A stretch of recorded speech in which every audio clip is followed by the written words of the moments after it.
Welcome to the Memorizing Tarot Cards podcast, your 3-minute lessons to learn and memorize each card using symbolism. I use the Rider Waite Tarot if you wish to view the card while you listen to this episode. Today, we are diving into the meaning behind the Nine of Swords. We will start with a simple breakdown of the suit and number. The second part will dig into more symbolism to help you look at this card, remember it, and tell a story. First, let's start with the suit and number. The suit of swords, represented by the sword symbol, is intrinsically linked to the element of air. This suit concerns the mind, including communication, thoughts, and decisions. It's about the intangible processes of thinking and our interactions with others through words and ideas. The number 9 is associated with completion and fulfillment. Putting it together, the Nine of Swords is a card often associated with anxiety, worry, and mind torment. Depending on the querent and their inner fears, the 9 may represent the ending of a cycle of anxiety. It may also acknowledge that the querent is having worries created from inner fears. The minor arcana cards represent situations in our day-to-day lives and rarely have the impact of a major arcana card. Worrying is normal for most people, and this card is acknowledging a cycle of worry. Next, let's cover the symbolism on the card. The arrangement of the swords in a parallel formation represents the persistent worry or guilt.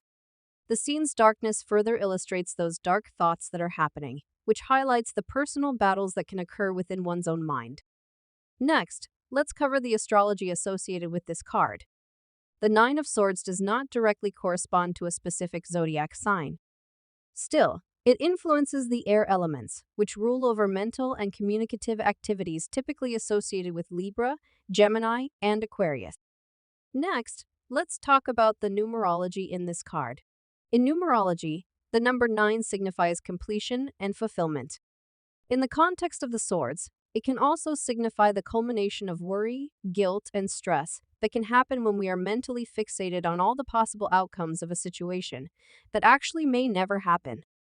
Now that we have covered the basics, symbolism, and even a bit of astrology and numerology, how do we apply this knowledge to a reading? If you look solely at this card, you would take its meaning and apply it to the meaning of the position in the spread. For example, the present position may show the completion of a stressful time. Also, it may simply be acknowledging that someone is in a worry cycle. In the future position, there may be a situation that causes this worry cycle. Always remind the querent that this is a swords card and represents our thoughts, not events. Now that we have some examples of how to read the Nine of Swords, how do we memorize it? What works best for me is memorizing the symbolism. It also helps to connect a scenario in your life to the card. The Nine of Swords reminds me of a time when I was concerned about a layoff at work because we received communication that layoffs were likely happening within the next 3 to 6 months. I was so concerned that I was applying for other positions, talking to government agencies about what services were available to me in the event of a layoff, and suffering from sleepless nights. I didn't suffer a layoff, but worked myself into a frenzy for something that never happened. The anxiety went away once the layoffs happened and our whole department was safe. That is my Nine of Swords story. And, of course, to memorize tarot, keep practicing tarot. As you listen to these 3-minute lessons, you will have consistent reminders of symbolism that apply across different cards in the deck. Thank you for listening. Join us for more 3-minute lessons to memorize more cards.